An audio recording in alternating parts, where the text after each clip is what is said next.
আসসালামু আলাইকুম। Real village cooking চ্যানেলে সবাইকে ওয়েলকাম জানাচ্ছি। আজকে আমি সুজির কেক বানিয়ে দেখাবো। আমি এখানে কোনো রকম ডিম ব্যবহার করব না। ডিম ছাড়াই কিভাবে নরম তুলতুলে স্পঞ্জি কেক বানিয়ে নিতে পারবেন বাড়িতে সহজেই, সেটাই আপনাদের সঙ্গে শেয়ার করব। নিয়ে নিয়েছি আমি এখানে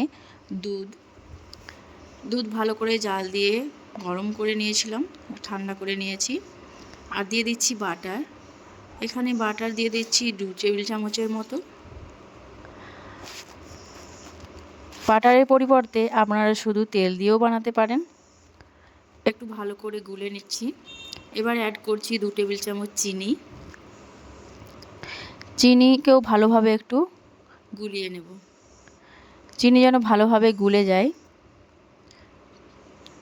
সব কিছুকে ভালোভাবে মিশিয়ে নিচ্ছি।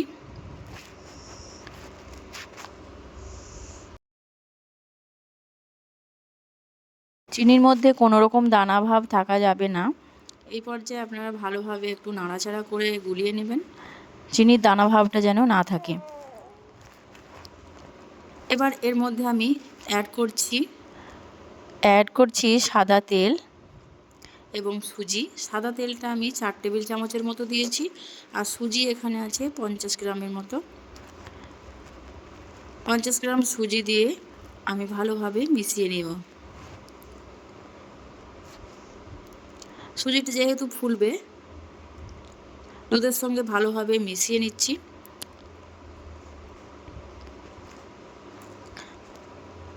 এবার এর মধ্যে আমি অ্যাড করব ভ্যানিলা এসেন্স এবং বেকিং পাউডার আর ময়দা। আমি এখানে 1 টেবিল চামচ দিয়ে দিলাম ময়দাটাও দুধের সঙ্গে ভালোভাবে মিশিয়ে নিতে হবে।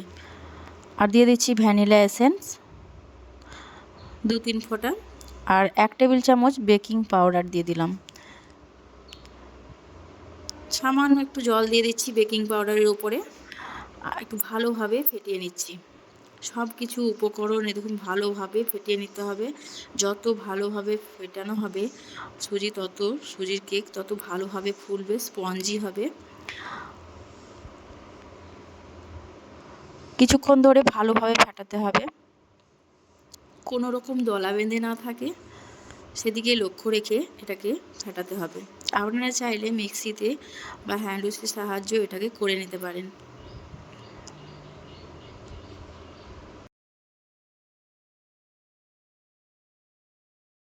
ভালোভাবে ফেটিয়ে নেওয়ার পর এখানে আমি দিয়ে দিচ্ছি খাবার সোডা, 1/2 চামচের মতো দিলাম, দিয়ে এটাকেও ভালোভাবে মিশিয়ে নিচ্ছি। দেখুন এটা আমার রেডি হয়ে গেছে। থিকনেসটা ঠিক এরকম হবে। এবারে আমি যে পাত্রে বানাবো এরকম একটা পাত্র নিয়ে নিয়েছি, আর এর মধ্যে সাদা তেল দিয়ে চারিপাশটা ভালোভাবে লাগিয়ে নিচ্ছি, আর একটু ময়দা ছিটিয়ে দেবো। এটা বাটার পেপারের কাজ করবে। চারিপাশে ভালোভাবে লাগিয়ে নিলাম। এবার ব্যাটারটা এর মধ্যে ঢেলে দেব। একটু ময়দা ছিটিয়ে চারিদিকে ভালোভাবে লাগিয়ে নিচ্ছি।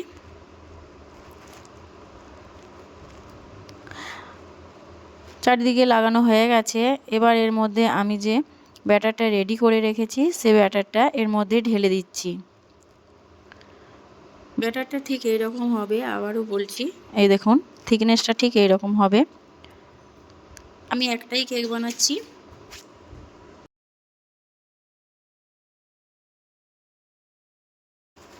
সবটাকু এর মধ্যে ঢেলে দেওয়ার পর একটু ভালো করে সেট করে নিতে হবে। ভালো করে একটু ঝাঁকুনি দিয়ে দিলাম। এবার একটু ঢাকনা দিয়ে দিলাম। ঢাকনা দিয়ে এটাকে আমি কড়ার মধ্যে বানাবো। তলায় একটা লবণ দিয়ে দিয়েছি কিছুটা, আর একটা স্ট্যান্ড বসিয়ে দিয়েছি, আর এর মধ্যে দিয়ে আমি ঢাকা দিয়ে দিচ্ছি। 10 থেকে 15 মিনিট আমি ঢাকা দিয়ে এটাকে বানিয়ে নেব। ফিরে আসছি কিছুক্ষণ পর। এখানে কেক রেডি হয়ে গেছে। আমি একবার তুলে দেখেছিলাম, আরেকবার চেক করে দেখিয়ে দিচ্ছি একটা টুথপিকের সাহায্যে যে ভেতরটা কোনো রকম কাঁচা ভাব নেই, খুব ভালোভাবে ভেতর পর্যন্ত কুক হয়ে গেছে। এই দেখুন কোনো রকম কাঁচা ভাব নেই। এটাকে এক সাইডে তুলে নিয়ে এলাম। এবার চারিপাশটা ভালোভাবে ছাড়িয়ে নেব। একটা চাকুর সাহায্যে চারিপাশটা ভালোভাবে ছাড়িয়ে নিলে কী হয়, সহজেই বাইরে বেরিয়ে চলে আসবে। এভাবে করে চারিপাশটায় ভালোভাবে ছাড়িয়ে নিলাম। এবার একটা প্লেট নিয়ে নিচ্ছি। প্লেটটা এভাবে উপরে দিয়ে আমি এটাকে বার করে নেব।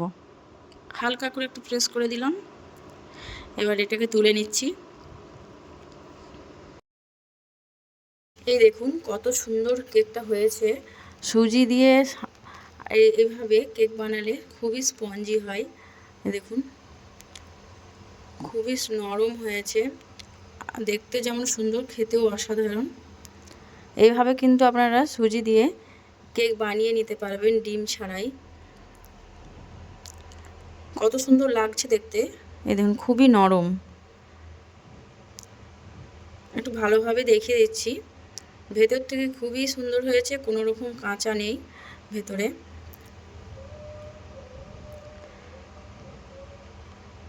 এই দেখুন আজকে আমার এই কেকের রেসিপিটা আপনাদের কেমন লাগলো কমেন্টে অবশ্যই জানাবেন।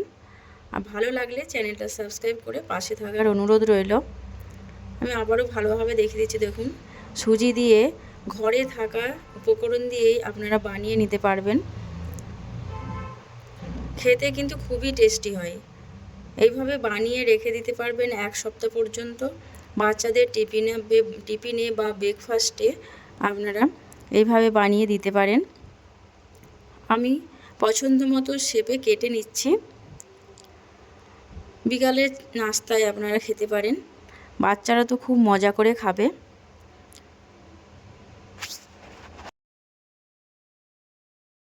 দেখুন একটা তুলে দেখাচ্ছি যে ভেতরটা কতটা নরম হয়েছে, মুখে দিলেই মিলে যাবে, এতটাই সুন্দর হয়েছে। এই দেখুন কত সুন্দর হয়েছে কেকটা। আপনারা কিন্তু এইভাবে বানিয়ে নিতে পারবেন বাড়িতে সহজেই। বাজার থেকে বেশি দাম দিয়ে না কিনে বাড়িতেই আপনারা বানিয়ে নিন। হাতের কাছে ডিম না থাকলেও এইভাবে বানিয়ে নিতে পারবেন। কোনো রকম স্বাদের কমতি হবে না, এতটাই টেস্টি লাগে। আজকে তাহলে এই রেসিপি শেষ করছি।